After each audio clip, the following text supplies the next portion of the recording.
And we are back. This is Building Bread with Kevin Matthews on WHCR 90.3 FM, the voice of Harlem. I'm here with my man Dan. And there is, if you watch the show on Instagram or on WHCR.org, if you listen to the show regularly, you've probably heard us use this acronym. I know you've heard us with a few guests that fall into what we call the FIRE community. And it stands for financially independent / retire early. And I wanted to ask you about that movement. Again, these are people who make a ton of money or try to make a ton of money within 5-10 years and retire at 30, 35, 40. What do you see about that movement? What could be some risks? We obviously know the benefits is you can retire early and just never go back to work. But what are some of the risks that can occur? Sure, yeah. I mean, with that community, obviously the planning component becomes so much more important because you're filling up a lot larger of an income gap.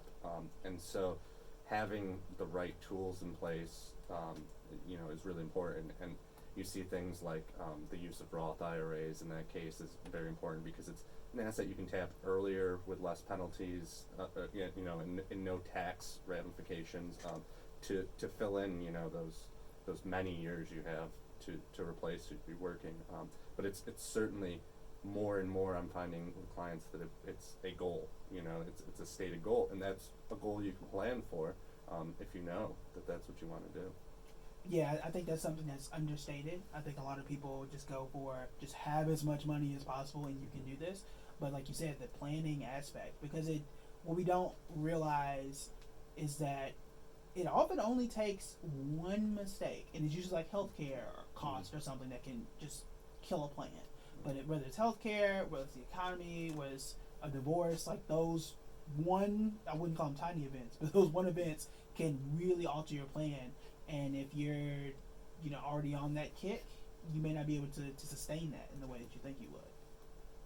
So let's shift over to one of the other topics that we had mentioned earlier we talked about interest rates, we talked about the data theft.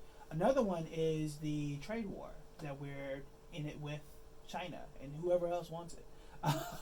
But right now the U.S. wants all the smoke with China.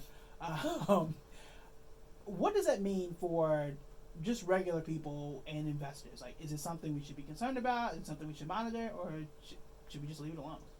Well, I mean, certainly it's concerning. Yeah, you've seen the market's reaction this week. Yeah, definitely. They did not like it very much, which despite getting a rate cut, they're still pretty unhappy.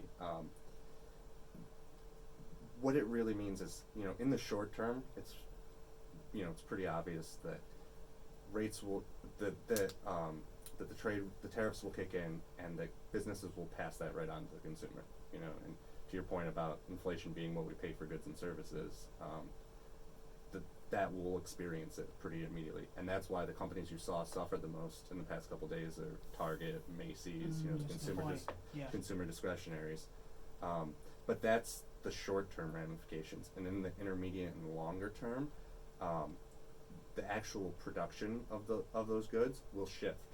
Something that is most cost-effective to produce in China right now might be cheaper to produce in Vietnam or the Philippines, and so over time those countries will benefit, or we might work it out with China, and so that's why it's so important to have a really globally diversified portfolio, because you don't know how it's going to shake out, and having exposure to all those markets is the only way to really offset the negatives of it.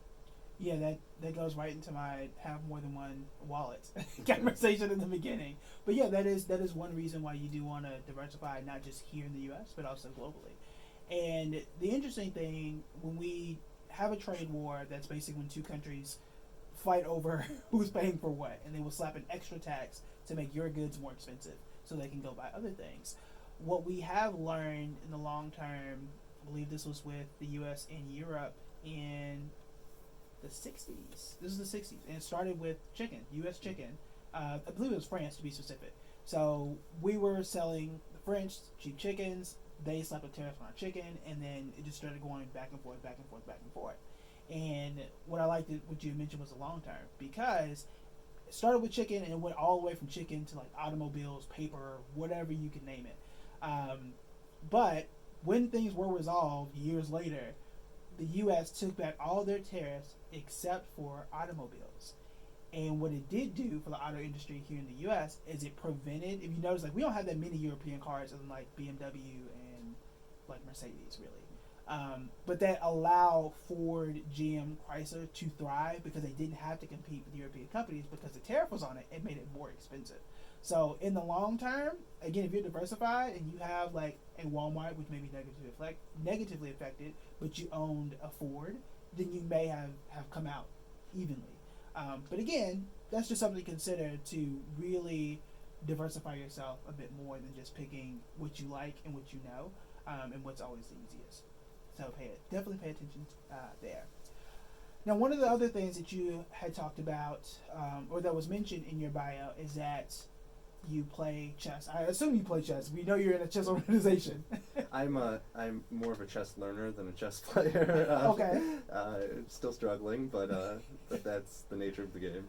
Yeah. So, what got you into it, and how has it helped you financially? Or Sure. has it helped financially? Sure. Well, I mean, so I'm involved with an organization that chess in the schools. We provide chess programs during the day. Mm-hmm. So part of the regular curriculum to low-income youths all across the city, and chess is a game of thinking, right? And you know it has this reputation as a thoughtful game, but really the most important element of it, I think, for the kids and for us as adults is the importance of always having a plan. Mm-hmm. So you know, you learn how to move the pieces, and that's good, and you can make a legal move, but beyond that, you need to be moving towards an objective, and so maybe you're attacking on the queen side to get at your opponent's king, you know, or maybe you want to occupy space in the middle of the board, and so you're building this out. You know, it doesn't happen in one turn. It's a series of moves that get to it, very similar to financial planning, and in chess, you know, you think, well, my opponent's obvious, it's across the board, it's the person sitting across the board from me, but you know, they've got a lot of pieces that are also that you're also dealing with, and that's financial planning. You know, you have risks like you mentioned. It could be a disability, or you know, or high inflation that could offset your plan. You lose a queen early. Yeah. It will hurt your game. Yeah, and that's what I do most common is lose a queen early. So yeah, there's infinite parallels there, but that's why it's important for kids to learn these mindsets too. Before I get into a parallel about chess, have you lost to a child yet? I did. There's this great tournament in Central Park. Mm-hmm. It's September 14th this year. It's a free tournament. 1,000 people play in it. We put it on, but it's completely free.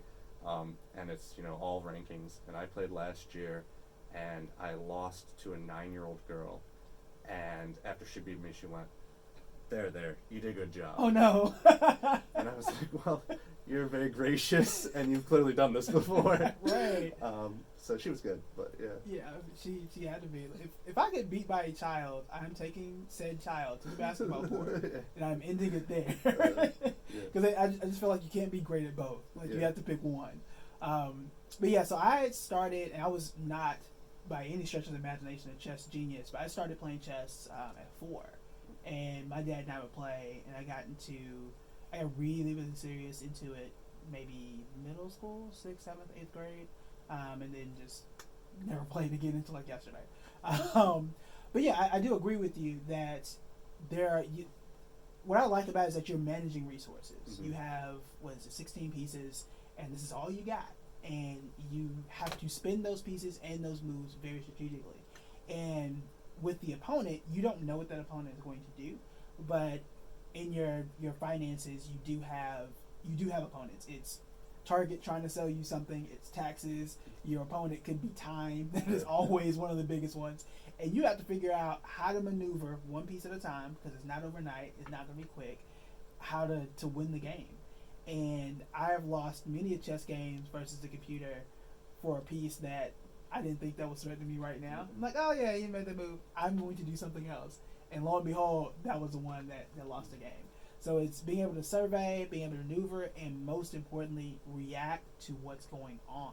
Yep. Because everything's it's not going to stay stagnant. No. They're not going to just like pass and not move. They have to move, and you have to be very, very strategic about that. So, yeah, I may have to check that tournament out, but I also need to save myself from embarrassment because I don't like losing. The kids are good these days. You can't avoid them. Yeah, man, they have like access to technology and stuff that we didn't have. You had to like, I remember reading a chess book, and it was the most boring thing. All you have is these pictures. But yeah, like I did. So we started. I used to teach, so I taught 7th grade math in Dallas, and not close to a math major at all.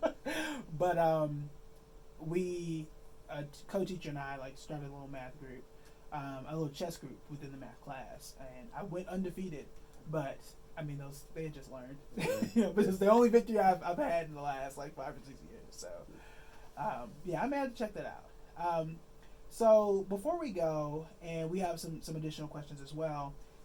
If you could narrow financial success to one skill, or if you could wave a wand and give everyone out there one financial skill, what would that skill be? Sure. It'd be patience. And I think we're all, myself included, guilty of not having enough of it. But you know, it's setting a plan and then working towards it. And you know, it doesn't happen overnight. And you know, and you experience emotional things, life events, market pullbacks, and sticking with that plan that you put in place and continuing to work diligently towards it. Takes an incredible amount of patience.